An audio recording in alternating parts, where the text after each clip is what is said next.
Hello, I'm Sebastian. Welcome to Nine Nar Trees podcast. Today, I will summarize and review the book. The Queen's Code by Alison Armstrong is a relationship and communication guide that focuses on translating common misunderstandings between women and men into practical, everyday clarity.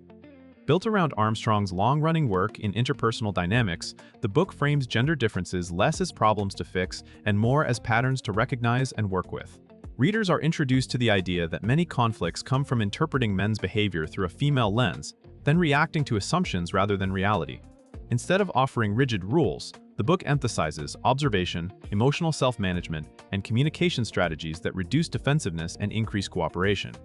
It is written for people who want fewer fights, more respect, and a stronger sense of partnership, whether dating, married, or co-parenting. While the perspective is intentionally gendered, the broader aim is to help readers replace frustration with understanding and to create conversations where both people can feel safe, valued, and motivated to show up fully. I will give you key takeaways from this book. Firstly, reframing men as different, not defective. A central theme is the shift from judging men's actions as wrong or insensitive to treating them as data about a different operating system. The book encourages readers to notice how quickly frustration can form when expectations are based on how women tend to process emotion, connection, and conversation. By reframing differences as natural rather than pathological, the reader can stop trying to correct a partner and instead learn how to interpret behavior more accurately. This approach reduces the urge to criticize, lecture, or assign negative motives. It also helps explain why some well-intended conversations backfire, especially when they start with blame, demand immediate emotional disclosure, or imply incompetence. The reframing does not excuse harmful behavior, but it separates miscommunication from mistreatment so boundaries can be clearer and fairer. With this lens, the reader can ask better questions. Is this a values issue, a skill issue, or simply a difference in timing and style? The outcome is a calmer baseline that makes problem-solving possible, because the relationship is no longer organized around fixing a person, but around coordinating two people with distinct strengths and sensitivities. Secondly, understanding the concept of masculine protective modes, the book discusses how many men shift into self-protective modes under perceived criticism, shame, or failure. These modes can show up as withdrawal, defensiveness, minimizing, anger, or sudden problem-solving that skips empathy.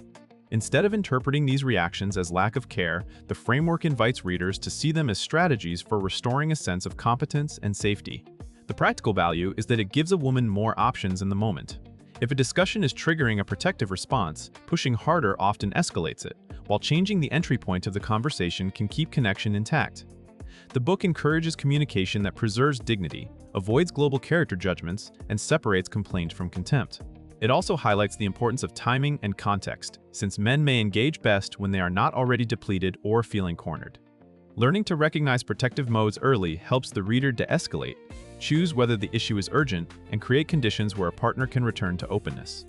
This topic ultimately supports a goal many couples share, resolving issues without creating a new wound in the process.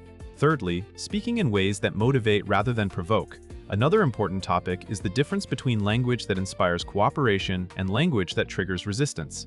The book outlines how indirect hints, sarcasm, testing questions, or emotionally loaded criticism can be heard as disrespect or distrust. In response, a partner may disengage or argue the facts instead of addressing the real need. The proposed alternative is communication that is clear, respectful, and specific about desired outcomes. Rather than leading with what is wrong with him, the reader is encouraged to lead with what would help, what matters, and what is being requested. This reduces ambiguity and makes it easier for a partner to succeed. The book also emphasizes appreciating effort and progress, since many men respond strongly to evidence that their contributions are seen. The point is not to perform politeness while suppressing feelings, but to deliver truth in a way that preserves connection and invites a solution. When requests are concrete and emotions are owned rather than projected, couples can spend less time arguing about tone and more time building agreements about chores, intimacy, finances, parenting, and boundaries.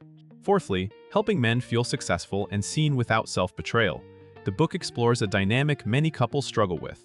A woman wants reliability and emotional presence, while a man wants to feel competent, trusted, and valued. When either side feels unseen, cycles of resentment can begin. This topic focuses on balancing support for a partner's need to feel successful with a woman's need to stay honest and self-respecting. The guidance points toward identifying what genuinely works, acknowledging contributions that matter, and avoiding communication habits that inadvertently convey contempt. At the same time, it encourages women to hold clear standards and to stop overfunctioning in ways that create dependency or exhaustion. A key idea is that respect and appreciation are powerful relational nutrients, but they should not be used as manipulation or as payment for basic decency.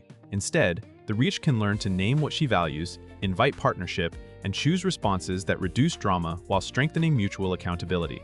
When a man experiences respect, he's often more willing to step up, and when a woman stops carrying everything alone, she has more energy for warmth and intimacy.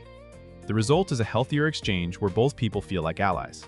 Lastly, practical tools for rebuilding trust and emotional safety. Beyond concepts, the book emphasizes actionable tools for creating emotional safety, which is essential for trust, intimacy, and long-term stability.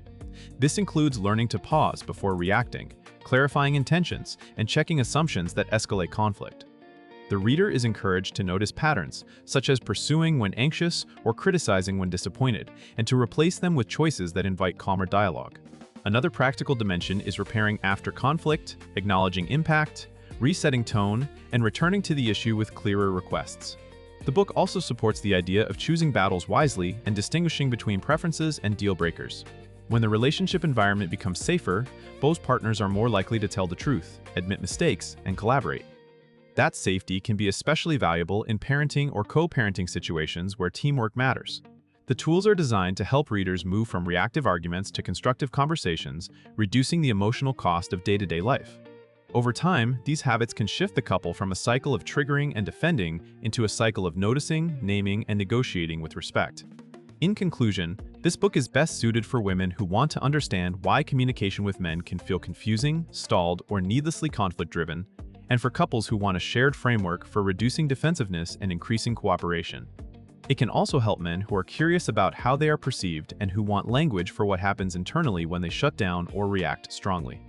The benefit to a reader's life is practical. Fewer arguments that go nowhere, more productive requests, clearer boundaries, and a greater sense of emotional control during tense moments.